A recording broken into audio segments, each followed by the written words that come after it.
எங்கள் வீர பெரும்பாட்டன் தீரன் சின்னமலை தோற்றான் வெள்ளையனிடத்திலே. என்னுடைய வீர பெரும்பாட்டன் பூலித்தேவன் தோற்றான் வெள்ளையனிடத்திலே.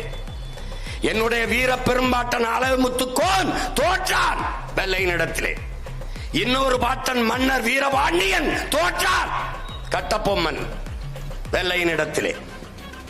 இந்திய நிலமுழமைக்கும் வெள்ளையனை எதிர்த்து போரிட்ட அத்தனை ஆண் மறவர்களும் தோற்றார்கள்.